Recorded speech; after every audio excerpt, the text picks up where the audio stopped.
agora nós vamos dar continuidade ao nosso estudo sobre o Windows 7, falando agora sobre, ainda claro, sobre a área de trabalho, só que falando sobre o conceito de ícones e atalhos. Então vamos verificar a ideia e o que cai em prova normalmente nas bancas em relação a ícones e atalhos.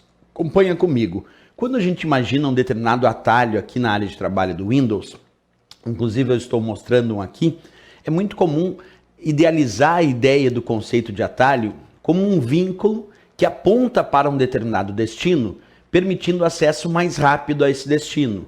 Essa é a ideia do conceito de atalho, um vínculo que aponta para um destino, permitindo acesso mais rápido a esse destino. Mas deixa eu fazer uma diferenciação, observando contigo a análise desse slide. Acompanha comigo. Aqui eu mostro duas situações que podem aparecer na área de trabalho, das quais tu consegue diferenciar quando um ícone de fato é um atalho. Vamos observar isso. Aqui eu tenho um ícone dizendo dicas de estudo.docx. E aqui eu tenho um outro ícone dizendo Mozilla Firefox. Percebe? Os dois são considerados ícones. Por quê, professor? Porque ícone vem de iconografia. É um símbolo que representa uma ideia, um símbolo gráfico que representa uma ideia. Aqui eu tenho um símbolo gráfico representando uma ideia, nesse caso um exemplo de um arquivo .docx do Word, e aqui eu tenho um outro ícone representando um programa chamado Mozilla Firefox, que é um navegador, programa usado para acessar as páginas da web.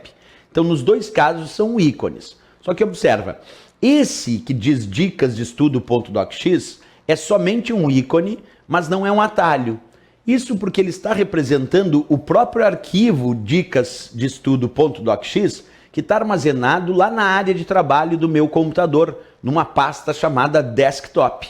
Portanto, esse não é um atalho que me leva ao arquivo dicas de estudo.docx. Não, ele é um ícone representando o próprio arquivo dicas de estudo.docx que está armazenado na área de trabalho, como eu disse, na pasta desktop do meu computador. Então esse não é um atalho que me leva a um destino permitindo um acesso mais rápido. Não, esse é o próprio ícone representando esse arquivo. Agora, aqui eu tenho um ícone que não é o próprio arquivo executável que dá início ao programa Mozilla Firefox. Não, esse é um atalho que está vinculado a um destino. Esse atalho está vinculado ao arquivo executável que dá início ao programa chamado Mozilla Firefox e que está armazenado numa outra pasta do meu computador.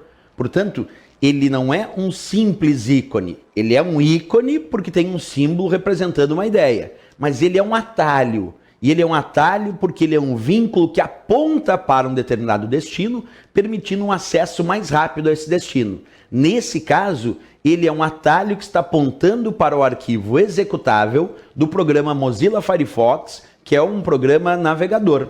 Observa uma diferença visual. No ícone, que é um atalho, nós temos uma setinha. Observa aqui, ó, existe uma setinha que eu estou destacando para ti, e essa setinha indica que esse ícone é um atalho. Então existe uma diferença visual lá nos ícones e atalhos da área de trabalho do Windows que pode identificar de fato se aquele ícone é um atalho mesmo. E essa identificação visual, vou repetir, é essa setinha que aparece aqui no cantinho do atalho. Isso é o indicativo visual dizendo que esse ícone de fato é um atalho que aponta para um determinado destino, permitindo um acesso mais rápido a esse destino. Nesse caso aqui, eu não tenho a setinha indicativa. Então observa, esse é o ícone que representa o próprio arquivo que está armazenado lá na área de trabalho, na pasta desktop. Ele não é um atalho que me leva até o arquivo. Não, ele é o ícone que representa o próprio arquivo armazenado aqui. E aqui não é o próprio arquivo, aqui é um atalho, sendo um vínculo para um destino, que é o arquivo executável do Mozilla Firefox, que está armazenado em outro lugar. E a diferença visual, repetindo, é essa setinha. Pois bem.